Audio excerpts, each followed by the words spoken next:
Hello बच्चे। पिछले class में मैंने आपको मेंसुरेशंस में ट्रायंगल्स के रिलेटेड जितने भी कॉन्सेप्ट थे मैंने आपको बताए थे आपको, और एरिया निकालना सिखाया था। अलग अलग फार्मूले का मैंने जहाँ कहाँ कैसे यूज़ करना है ये भी मैंने आपको बताया था, और उससे रिलेटेड मैंने जितने भी क्वेश्चंस हैं आपको मैंने टेलीग्राम पे पीडीएफ भी सेंड करा था।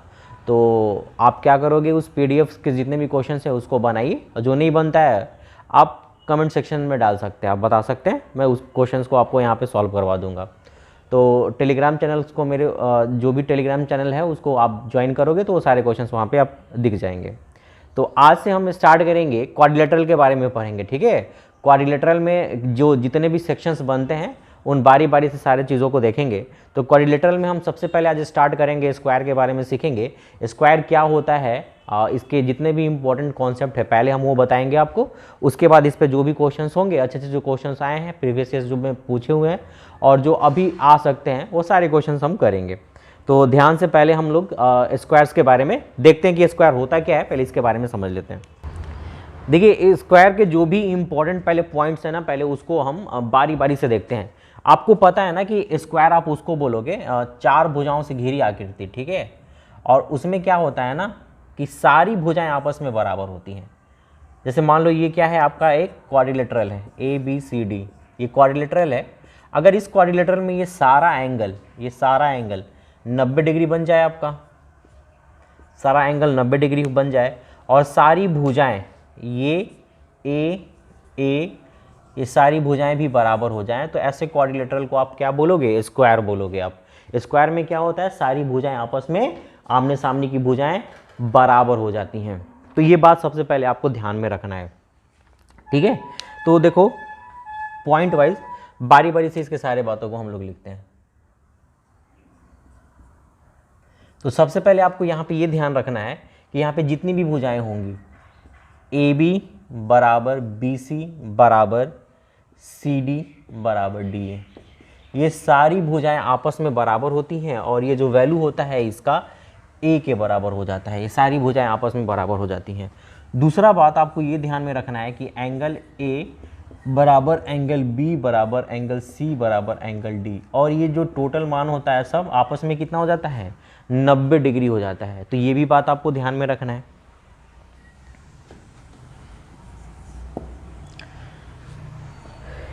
इसकी तीसरी बात को देखो, इसके तीसरी बात ना अब हम एरिया के बारे में समझेंगे। इसका एरिया कैसे निकालोगे, कैसे फाइंड आउट करोगे। तो देखो इसका एरिया कैसे निकलता है, एरिया, इसका जो एरिया जो होता है ना आपको ध्यान में रखना है। देखो इसका एरिया जो होगा आपका भुजा का स्क्वायर, आप कह सकते हो भुजा स्क्वायर, स्क्वायर यूनिट में होगा चूंकि एरिया होगा। और देखो इसको आसानी से आप निकाल भी सकते हो, आपको पता भी होगा। जैसे देखो यहाँ से अगर मैं क्या करता हूँ, यहाँ से एक डायगोनल ऐसे खींच देता हूँ, ये समकोण त्रिभुज बनाएगा, ये समकोण त्रिभुज बनाएगा। तो इसका एरिया कितना होगा आपका 1/2 आधार गुने ऊंचाई, तो ए स्क्वायर। और जितना एरिया ये होता है उतना ही एरिया ये सामने वाला होता है आपका, क्योंकि इसके डायगोनल्स एरिया को बराबर बराबर भागों में बांट देते हैं। तो आपको ये भी ध्यान में रखना है। आपको ध्यान में नहीं, देख लो कैसे आता है, ये मैंने आपको बता दिया। इसकी चौथी बात जो आपको ध्यान में रखना है, इसका अगर पेरीमीटर मैं अगर पूछूं तो पेरीमीटर आपको ए कितना हो जाएगा आपका 4a हो जाएगा, और ये सिर्फ किस में होता है, यूनिट्स में होता है। तो ये जितनी भी बातें मैंने आपको स्क्वायर से रिलेटेड बताया है इसको आप ध्यान में रखोगे। हम इस कॉन्सेप्ट का हम बारी बारी से सब यूज़ करेंगे। ओके, चले आगे चलते हैं। देखो कुछ बातें और आपको ध्यान में रखना है इसके लिए।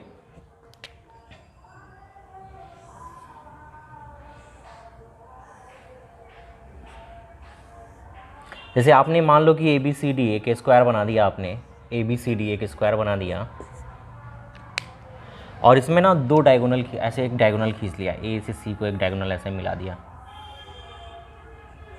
ठीक है, ऐसे डायगोनल को मिला दिया। और आपको पता है ना कि ये 90 डिग्री बनाता है, ये यहाँ पे 90 डिग्री बनता है। तो अगर मान लो कि अगर ये ए हो, ये ए हो, तो ये √2a हो जाएगा, ठीक है। तो आपको ना ये भी ध्यान में रखना है कि जो विकर्ण होता है, 5वां नंबर बात जो होगा, इसके जो डायगोनल होते हैं आपके, वो 2a के बराबर होता है।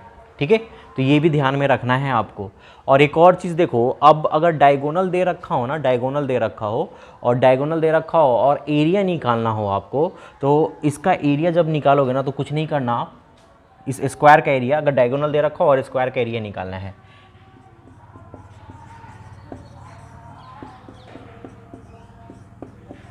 तो कुछ नहीं करना होगा आपको, 1/2 √2a का होल स्क्वायर कर देना। तो यहाँ पे देखो आपका ये जब भी आपका डायगोनल दे रखा हो तो 1/2 √2a स्क्वायर करोगे तो ये वर्ग का क्षेत्रफल निकल के आ जाएगा। तो ये भी बात में ध्यान में रखना है आपको। जैसे मान लो हम ऐसा करते हैं कि एक और डायगोनल ऐसे खींच देते हैं, इस तरीके से ऐसा डायगोनल खींच दो। तो देखो ये डायगोनल क्या करता है ना, ये डायगोनल जो होता है आपका एक दूसरे को 90 डिग्री पे ये बाइसेक्ट करता है डायगोनल। ठीक है, 90 डिग्री पे बाइसेक्ट करता है और साथ में ये एंगल बाइसेक्टर भी होता है। एंगल बाइसेक्टर कहने का मतलब ये टोटल अगर 90 होगा तो ये 45 और ये 45 डिग्री होता है। तो ये चीज़ भी आपको ध्यान में रखना है। ठीक है, अब देखो यहाँ पे, अब हम 2-3 बातें यहाँ पे और आपको हम बताना चाहेंगे। जैसे छठा नंबर पॉइंट लिखोगे, अगर मान लो कि इसके डायगोनल्स का अगर मैं इंटरसेक्शन पॉइंट दे देता हूँ, मान लो कि ये इंटरसेक्शन पॉइंट O है। ठीक है, तो आपको ये भी ध्यान में रखना है यहाँ पे कि जो डायगोनल होता है वो बाइसेक्टर होता है। मतलब बाइसेक्टर कहने का मतलब कि OA बराबर OC होगा और OB बराबर OD होता है। तो ये चीज़ भी आपको ध्यान में रखना है आपको। आई होप कि इतनी बातें आपको समझ में आया होगा। आगे देखते हैं। देखो अगर अब हम ऐसा कहें कि जैसे कि मान लो कि अगर हम AOB का अगर हम एरिया निकालना चाहें, तो देखो तो ये समकोण है ना, 90 डिग्री है ना, और ये कितना दे रखा है आपका, A दे रखा है ना। अगर मान लो कि अगर ये x हो जाए और ये x हो जाए, ये दोनों x हो जाए, अब हम ना इसका एरिया निकालना चाहते हैं, AOB का एरिया निकालना चाहते हैं। ठीक है, या ध्यान से समझो, ऐसे भी कर सकते हैं। इसको क्या करते हैं ना, ए को मिटा देते हैं, इसको ऐसे समझते हैं, ये 45 और ये 45, तो पक्का ये भुजा अगर 1 होगा तो ये भी भुजा 1 होगा, क्योंकि बराबर हो जाएगा ना। और ये कितना हो जाएगा आपका, √2 हो जाएगा। अगर मैं इसका एरिया निकालने के लिए आपसे बोलूँ तो आप बताओगे 1/2, 1 गुने 1 करोगे। ठीक है, अगर मैं इसका एरिया निकालूं ये भी 1 हो जाएगा आपका, ये भी 1 हो जाएगा आपका।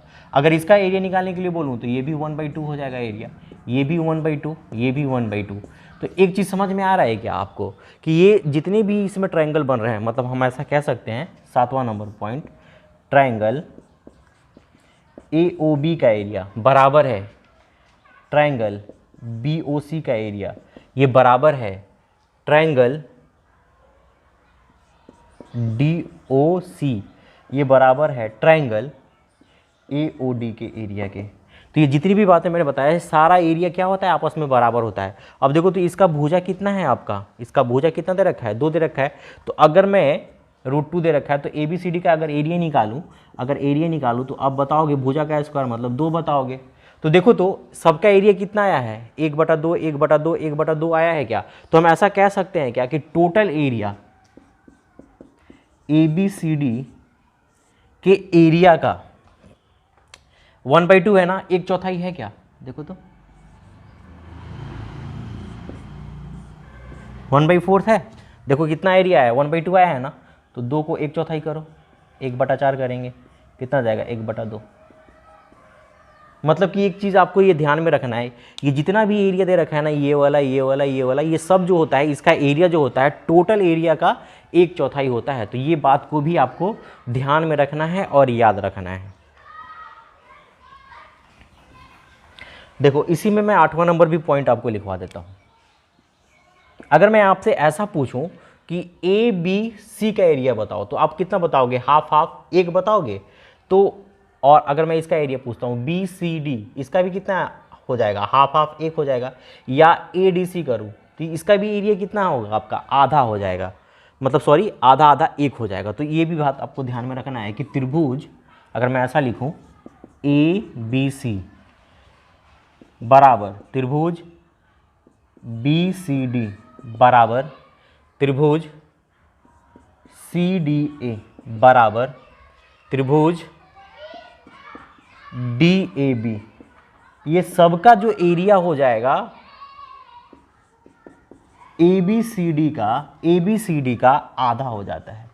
ठीक है, तो इस बात को भी आपको ध्यान रखना है, मतलब कि ABCD का जितना एरिया होगा उसका आधा हो जाएगा।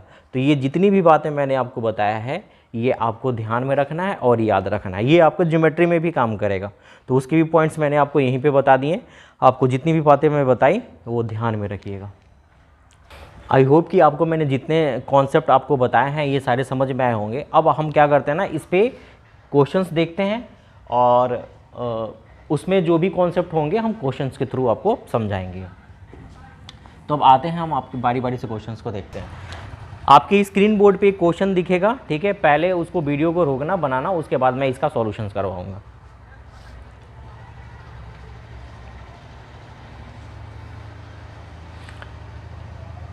आई होप कि आपने बनाया होगा। देखो इसने बोला है कि एक वर्ग है और उसका डायगोनल दे रखा है, उसका डायगोनल दे रखा है, विकर्ण दे रखा है 7√2 दे रखा है। एक वर्ग है और उसका विकर्ण दे रखा है 7√2। तो बोला है उसका क्षेत्रफल, वर्ग का क्षेत्रफल निकालने के लिए आपसे बोला है। तो देखो, तो वर्ग का अगर क्षेत्रफल निकालोगे तो अभी हमने कुछ देर पहले बताया है कि जो एरिया जो होता है डायगोनल 1/2 d² के बराबर हो जाता है। तो 1/2 डायगोनल कितना दे रखा है, 7√2 दे रखा है ना आपका, तो 7 ये कितना हो जाएगा 49 और यहाँ पे 2 ये कट जाएगा, मतलब इसका आंसर कितना हो जाएगा 49 मीटर स्क्वायर हो जाएगा आपका आंसर। आई होप कि ये क्वेश्चन समझ में आया होगा, आसान था, काफ़ी आसान था। देखो इसमें ना इस कॉन्सेप्ट को भी आप यूज़ कर सकते हो, जैसे हमने आपको कुछ देर पहले बताया था ना, ऐसा कि मान लो कि अगर ये भुजा ए हो, ये हो, तो ये डायगोनल कितना होता है आपका √2a के बराबर होता है ना। तो देखो, तो a बराबर 7 दे रखा था आपका, a बराबर 7 है, दे रखा है।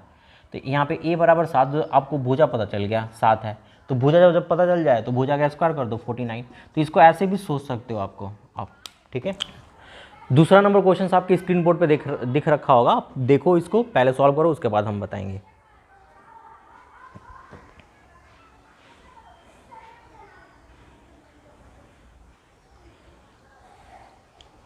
देखो क्वेश्चन में क्या बोला है कि एक आपका स्क्वायर दे रखा है,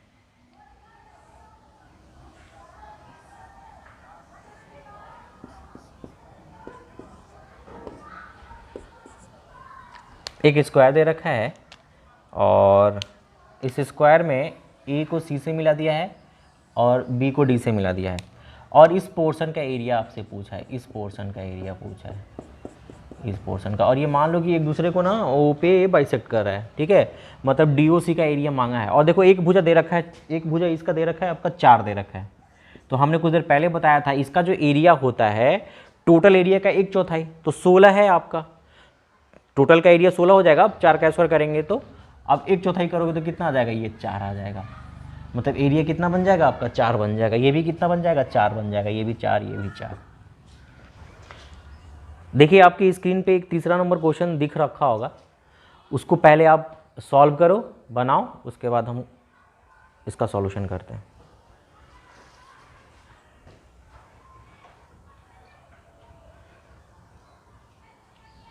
आई होप कि आपने बनाया होगा।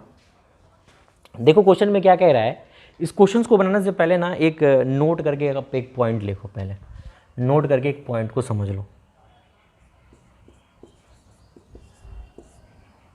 बहुत ही अच्छा पॉइंट है। जैसे मान लो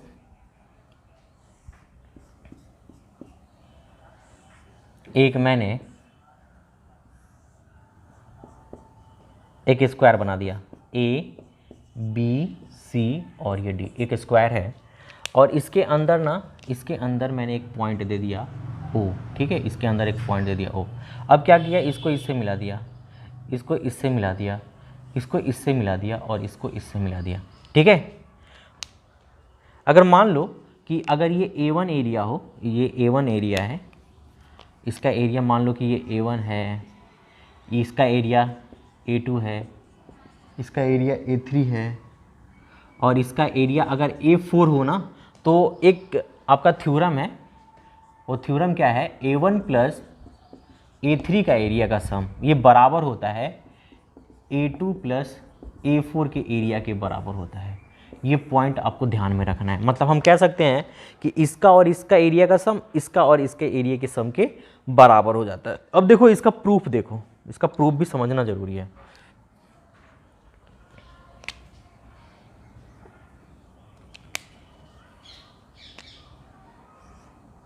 देखिए कैसे प्रूव करोगे। जैसे मान क्या करोगे ना, आप यहाँ से एक लाइन ऐसे खींच दो, परपेंडिकुलर लाइन खींच दो जो दोनों भुजाओं पे परपेंडिकुलर ड्रॉप हो जाए ऐसे, इस तरीके से, ठीक है। अब देखो क्या करते हैं ना, ये मान लो ये जो है H1 है और ये H2 है, ठीक है। अब देखो तो अगर हम इसकी भुजा को अगर हम A ले लेते हैं तो अगर तो ये भी A हो जाएगा आपका, क्योंकि स्क्वायर है आपका। अब इसका एरिया लिखो त्रिभुज AOB का, तो त्रिभुज AOB का एरिया आप बताओगे 1/2 H1 और गुने A बताओगे। और वैसे ही लिखो त्रिभुज DOC का एरिया, तो 1/2 यहाँ पे H2 और गुने A करोगे। अब इस दोनों एरिया को जोड़ो, इन दोनों एरिया को ऐड करते हैं।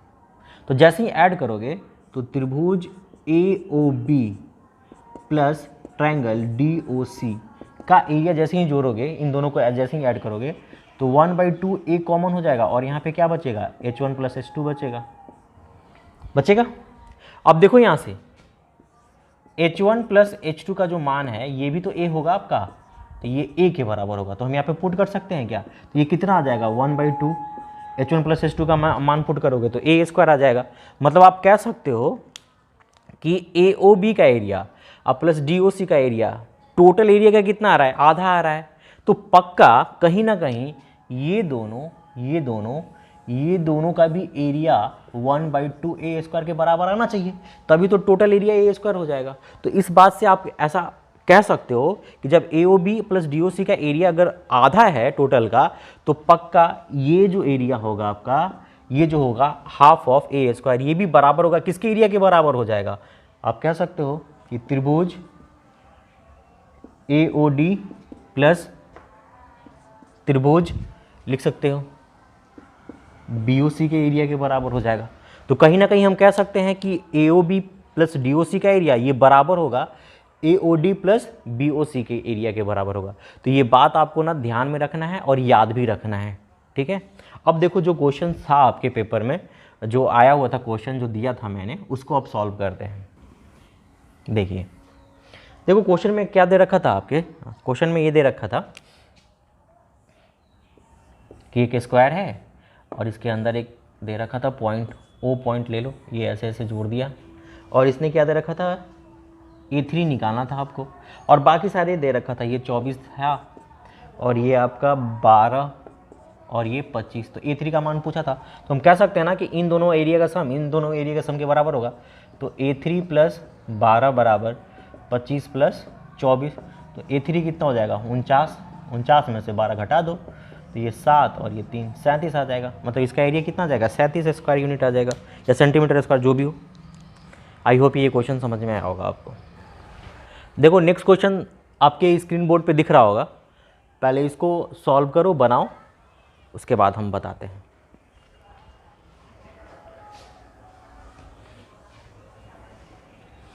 ओके देखो आपने बनाया होगा, आई होप कि आपने बनाया होगा। देखो इस क्वेश्चन को बनाने से पहले ना एक और पॉइंट आपको ध्यान में रखना है, तो नोट करके ना इस पॉइंट को भी हम लिखते हैं।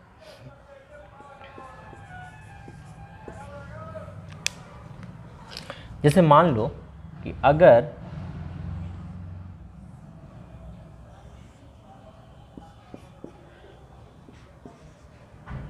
ABCD एक स्क्वायर दे रखा है, ठीक है। अब इसके अंदर ना एक मान लो कि एक बिंदु O है और इसको ऐसे मिला दो, इसको ऐसे मिला दो, इसको ऐसे मिला दो, इसको ऐसे मिला दो। तो अब देखो इसमें एक पॉइंट ये याद रखना होगा आपको, ये कोई भी ऐसा बिंदु हो सकता है, ठीक है, कोई भी पॉइंट है आपका। तो आपको यहाँ पे ये ध्यान रखना है कि OA का स्क्वायर प्लस OC का स्क्वायर, ठीक है, ये बराबर होता है OB के स्क्वायर प्लस OD के स्क्वायर, ठीक है। ये बात आपको ध्यान में रखना है। ठीक है, ये बात आपको ध्यान में रखना है। इसका प्रूफ हम ज्योमेट्री में आपको बताएंगे जहाँ पढ़ाऊंगा, अभी फिलहाल के लिए याद रखो।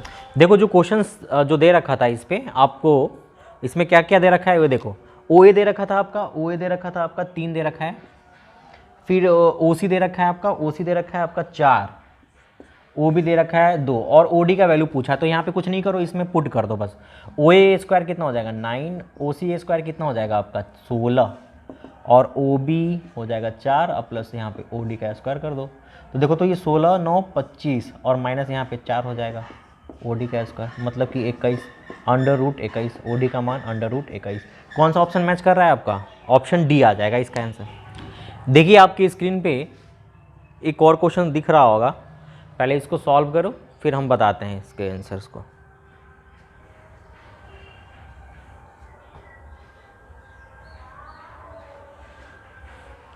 आई होप कि आपने कोशिश करा होगा। देखो ये क्वेश्चंस बनाने से पहले ना एक और बात आपको नोट करके लिखना होगा।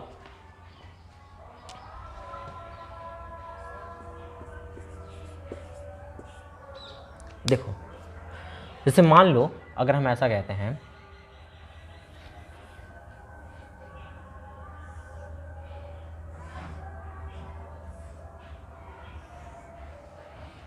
जैसे मान लो कि ए बी सी और डी एक स्क्वायर है, ठीक है, एक स्क्वायर दे रखा है। अब हम क्या करते हैं ना कि इसके मिड पॉइंट को ले लेते हैं, सारे इसके मिड पॉइंट्स को ले लेते हैं, इसका नाम दे देते हैं पी क्यू आर और एस और इन सबको ना जोड़ देते हैं, ठीक है, ऐसे जोड़ देते हैं इस तरीके से, ठीक है। तो एक रिलेशन पूछता है कि ए बी सी डी और पी क्यू आर एस में क्या रिलेशन होगा। तो देखो ध्यान से समझो कैसे बनाओगे। जैसे मान लो कि ये 90 डिग्री होता है ना, तो अगर ये 1 हो जाए तो ये 1 हो जाए तो ये कितना हो जाएगा √2 हो जाएगा और सब जगह ये होगा आपका, क्योंकि सब क्या होगा आपका समकोण त्रिभुज बनाएगा ये 1 1 तो ये भी √2, ये भी √2, ये 1 1 तो ये भी √2 हो जाएगा। तो एक चीज़ तो समझ में आ रहा है कि अगर हम ऐसा लिखें कि ए बी सी डी और अनुपात लिख लो, मान लो कि पी क्यू आर और एस, ये अनुपात लिख लो। तो अगर हम ए बी सी डी की भुजा लिखें तो कितना है आपका 2 है, ये देखो 1 1 2 है, तो इसका भुजा कितना है आपका पी क्यू आर एस का √2 आ गया है आपका। अगर एरिया लिखें हम इसका एरिया, तो इसका एरिया अगर 4 होगा तो इसका एरिया 2 हो जाएगा। तो देखो ये बात आपको ध्यान में रखना है और नोट करके भी लिख लो इस चीज़ को कि अगर मान लो कि ए बी सी डी एक स्क्वायर ले रखे हो और उसके अगर मिड पॉइंट को अगर आपने जोड़ दिया है ना, मिड पॉइंट को अगर आपने जोड़ दिया है तो जो एरिया जो होता है वो जस्ट आधा होते जाता है। जैसे मान लो कि इसका एरिया अगर 4 होगा तो इसका 2। अब मान लो कि इसमें भी ऐसा कर देते हैं हम, इसमें भी हम सबको जैसे जोड़ देते हैं, इसके मिड पॉइंट को, इसके मिड पॉइंट को, इसके मिड पॉइंट ले लो, इसके मिड पॉइंट और सबको जोड़ दो ऐसे, ये सब के मिड पॉइंट ले लो। तो अब इसका जो एरिया होगा ना पी क्यू आर एस के जस्ट आधा हो जाएगा। मतलब कि देखो तो इसका एरिया कितना है आपका 2 है ना। तो अगर हम आपसे पूछें कि त्रिभुज, मान लो एक और नाम दे दो इसको एल एम एन ओ नाम दे दो, तो अगर इसका एरिया लिखोगे एल एम एन ओ का, तो यहाँ पे देखो 4 2 ये कितना हो जाएगा आपका 1 हो जाएगा। तो ये बात ध्यान रखिएगा, जब भी मिड पॉइंट को जोड़ के अगर स्क्वायर बनाने लगे ना तो उसका एरिया क्या होता है बाहर वाले स्क्वायर से आधा होते जाता है। तो ये पॉइंट को भी आपको याद रखना है, ध्यान रखना है। इसको वीडियो को रोक के इसको नोट कर लीजिए। देखिए जो क्वेश्चन था आपका, क्वेश्चन क्या था मैं वो लिख देता हूँ। जैसे देखो क्वेश्चन क्या दे रखा था कि एक पी क्यू आर एस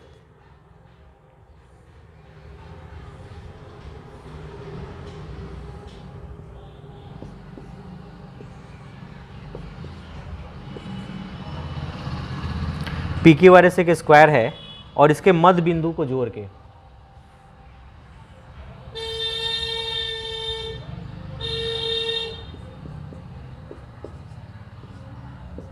इसके मध्य बिंदु को जोड़ दिया है और इसमें भी क्या किया इसके मध्य बिंदु को जोड़ दिया है।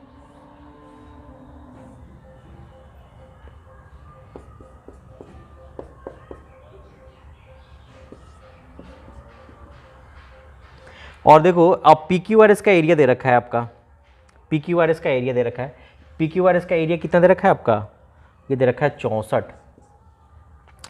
तो आपसे बोला है कि पी क्यू आर एस का एरिया 64 दे रखा है, तो आपसे बोला है कि यदि पी क्यू आर एस का मध्य बिंदु को मिलाने से इस प्रकार बनी आकृति के मध्य बिंदु को फिर से एक बार मिलाया गया, अंदर वाली आकृति का विकर्ण, मतलब इसका विकर्ण निकालना है, मतलब कि वर्ग एम एन ओ का विकर्ण निकालना है। तो सबसे पहले क्या करोगे ना कि आप एरिया लिखो। देखो अगर पी क्यू आर एस का एरिया अगर 64 होगा तो हम कह सकते हैं क्या कि ए बी सी डी का एरिया 64 है, तो जस्ट आधा करो, तो आधा करोगे तो 32 हो जाएगा क्या एरिया। और फिर अगर हम एम एन ओ एक्स का एरिया लिखें तो ये 32 का आधा मतलब कितना हो जाएगा आपका 16 हो जाएगा। तो अगर इसका एरिया अगर 16 आ गया तो अगर मैं भुजा की बात करूं तो भुजा इसका कितना बताओगे 4, ठीक है, मतलब इसकी भुजा कितनी हो गई 4 हो गई। इसका विकर्ण पूछा है तो विकर्ण कितना होता है √2 इंटू भुजा, मतलब कि 4√2, मतलब इसका आंसर कितना आ जाएगा 4√2। देखो कितना इजी वे में बन गया। तो आप ना जो भी मैं पॉइंट बता रहा हूँ ना उसको नोट करो और अच्छे से समझ के उसके बाद बनाइए, ठीक है। तो इस पर भी हम क्या करेंगे आपके कि टेलीग्राम चैनल पे हम इस पर जितने भी क्वेश्चंस होंगे इसके हम आपके क्वेश्चंस पुट कर देंगे, दे देंगे। देखो अगला क्वेश्चन जो दे रखा होगा तुम्हारे पेपर में आपका दे रखा है क्वेश्चन, ये कह रहा है कि पहले इसको वीडियो को पहले रोक लेना, पहले बनाना, उसके बाद मैं सॉल्यूशन करता हूँ। देखो आई होप कि आपने बनाया होगा। देखो इसमें भी क्या कह रहा है कि आपका एक ए बी सी डी एक वर्ग दे दिया, ये भी अच्छा क्वेश्चन है। देखो मैं फिगर के थ्रू ही आपको बताऊंगा। ए बी सी डी एक वर्ग दे रखा है और इस वर्ग में इसका मिड पॉइंट दे रखा है, इसका मिड पॉइंट दे रखा है आपका Q और एक इसका मिड पॉइंट दे रखा है आपका P, और इसको क्या किया ना यहाँ से ऐसे मिला दिया है और इसको ऐसे मिला दिया है, ठीक है। और ये ना आपसे BD का मान पूछा है, BD का वैल्यू पूछा है और ये यहाँ पे ये आपका F और ये E, और देखो BF बराबर दे रखा है, ये दे रखा है आपका 2 दे रखा है। तो आपसे BD का वैल्यू पूछा है, BD बराबर कितना होगा। देखो ये बड़ा ही अच्छा क्वेश्चन है, बड़ा ही प्यारा क्वेश्चन है। इसमें कुछ नहीं, थोड़ा सा सिमिलरिटी का यूज़ करना है आपको, और ध्यान से करोगे ना तो आप आराम से बना भी पाओगे। देखो ध्यान से समझो। अब हम क्या करते हैं ना, अगर देखो ये पता है आपको, अगर ये DF पता चल जाए तो आराम से हम BD निकाल लेंगे ना, तो वही अब DF पता करेंगे। अब ध्यान से यहाँ पे समझो, यहाँ पे देखो तो ये एंगल आपको पता है ना कि 45 डिग्री होगा। तो देखो तो इस त्रिभुज में ये भी एंगल कितना होगा 45 डिग्री होगा बेशक, और ये एंगल मान लो कि अल्फा है तो ये भी एंगल अल्फा होगा, और ये एंगल अगर बीटा हो तो ये भी एंगल बीटा होगा। तो ये दोनों त्रिभुज क्या हो जाएगा आपका समरूप बन जाएगा। अब क्या करो, बीटा के सामने वाला भुजा लिखो। तो इसमें बीटा के सामने वाला भुजा कौन है, DF है, लिख दिया।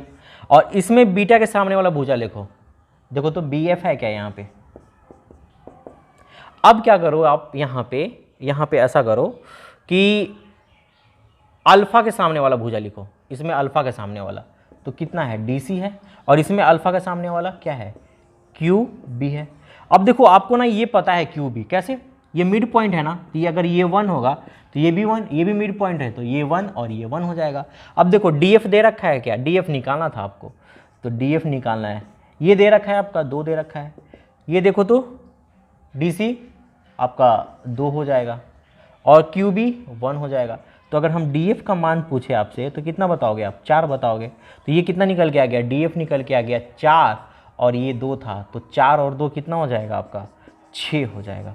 बहुत ही अच्छा क्वेश्चन था। इसमें अब आपसे एरिया भी पूछ सकता है इससे, ठीक है। डायगोनल तो आपने निकाल ही लिया, तो एक भुजा भी पूछ सकता है आपसे। तो जितनी भी बातें मैंने बताया आई होप ये सब समझ में आया होगा।